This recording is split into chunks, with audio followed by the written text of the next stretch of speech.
Life wasn't easy. You didn't come from a wealthy family, did you? No, and my family was pretty much hardworking. My mother, when I was young, had 2 jobs. My father had 2 jobs.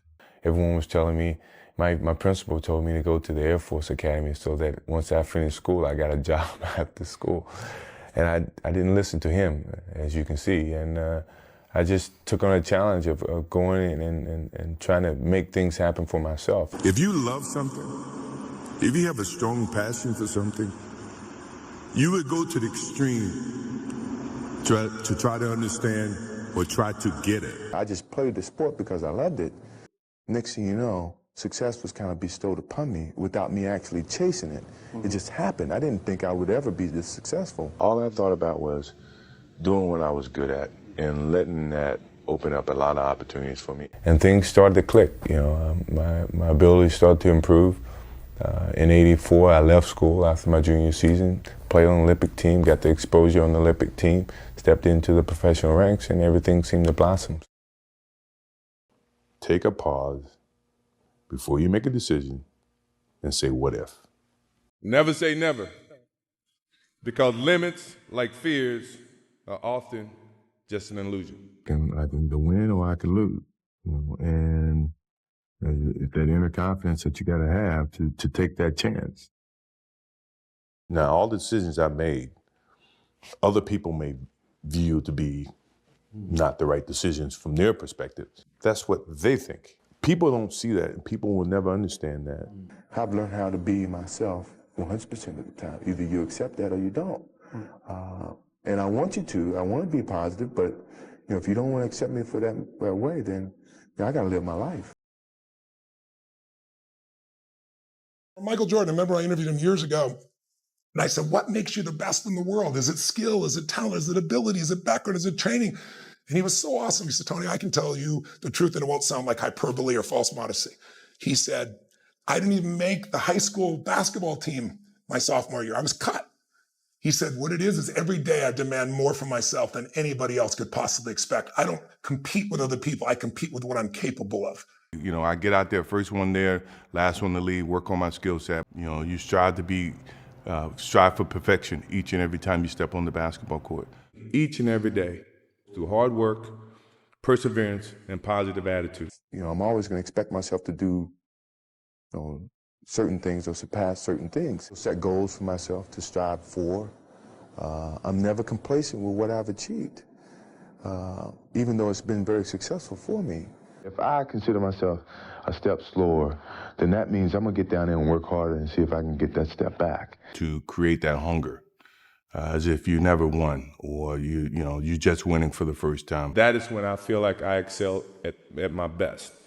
As long as I believe that, then, you know, my road to success is going to continue to expand.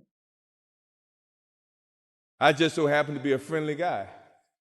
I get along with everybody, but at the same time, when the light comes on, I'm as competitive as anybody you know. I thrive on that. I think that's my biggest motivation in life, you know, is to compete, you know, find different competitions in certain things in life and try to overcome that, you know, be it positive or negative. But I have yet to meet someone who is as competitive as me, you know, and I just feel that much confident about my competitive drive. If I feel that I've lost my step and other players who I used to dominate starts to pass me and dominate me, it's time for me to leave the game because psychologically I can't accept it. There's no I in team. I say Texas not. It's not an I in team, but it's I in win. I think he got my message. I'd do anything to win. You know, if that means we play team format, we win. If that means I have to do whatever I have to do, we're gonna win, no matter how you look at it. You know, my mentality was to win at all costs, you know, and pull, push, yank, whatever to get everybody on the same page. I was such a competitive player and each and every day felt the need to always get ahead of my opponent. There's times when you have to push yourself a little bit and you know, you want to see that frustration, you want to see a little bit of anger. You want that dominance to be shown. You want that intimidation to be shown in competition. You know, sometimes you have to push, pull, or do whatever you need to get over that hill. But unfortunately, everybody don't have that same mentality. I've failed over and over and over again in my life, and that is why I succeed. Don't be afraid to fail. I've taken a chance in either succeeding at it or failing at it, but I've taken that chance. What's your greatest disappointment in sports? I haven't had any disappointments. I mean, sports is a tool that teaches, and it teaches you bad things. It can also teach you good things. It's how you perceive those things. I've looked at every experience that I've had, negative and positive, and taken that as a positive. If I wouldn't change anything because I think it would alter some of the other things that happened. So when I look back, I can't say that I've had any bad things happen. Sure, I mean, you don't want bad things to happen, but you deal with bad things. You can't have good or without bad. I've always believed that I'm a good enough man to accept the good. I'm a better man to accept the bad. It's a process that, when you win and you learn, you apply that over a period of time.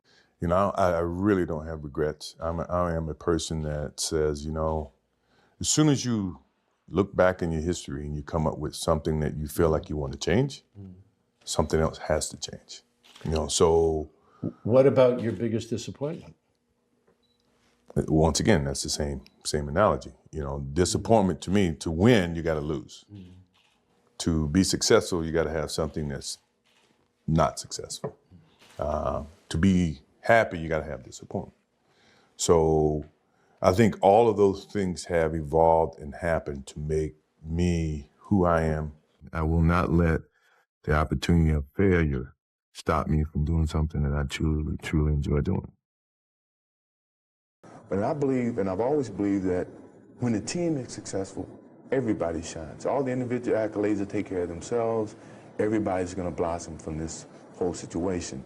So when I'm with my team, and you've seen it, I'm not going to be the one that overshadows everyone. I want your comments as much as his comments. If you're expecting me to carry the whole weight or speak the whole time, I don't want to do that. Because then I'm taking more of a responsibility. When you are just as adult as I am, you have an opinion just as much as I do. We need that to form this team. And the purpose of being a good teammate and the purpose of being a good team is we all have to look in the mirror and understand, okay, what can I do better to make this team better? I remember when Disney people came to me and say, well, could you do this? I'm going to Disneyland. What would you do after you just won a championship? I'm going to Disneyland. And I said, I will not do it now unless you include the starting five. I mean, it was teamwork. It wasn't a one band. It was teamwork. They made me better as well. You cannot find a successful person in life who don't have an ego. That's just a part of the whole scenario. If you don't have ego, you can't have a sense of determination to achieve. That's all a part of success. How big is your ego? It's big, but it's controllable. I won't let anyone else feel it or sense it or feel threatened by it, because I am very sensitive to other people's thinking of myself and of my personality and the way that I carry myself. So my ego would never take it to a point where it imposes on other people around me. One thing my parents taught me very well is, don't wear your reputation, don't wear your accolades, don't wear your personality on your sleeve. Let it happen, let it be you. It is who you are. Don't hide from it, but don't wear it and rub it in people's faces. We must enjoy the moment. We must reach and see and spend as much time as we can with our families and friends and the people that we absolutely love. To live in the moment means to enjoy each and every one that we come in contact with. We live in every moment. We want to dominate every little moment, and we forget about how simple life is, how simple the moment may be. I want to be able to go through a day or go through a week not worrying about what I got to do Wednesday, what I got to do Thursday, what I got to do, because I never enjoy Monday.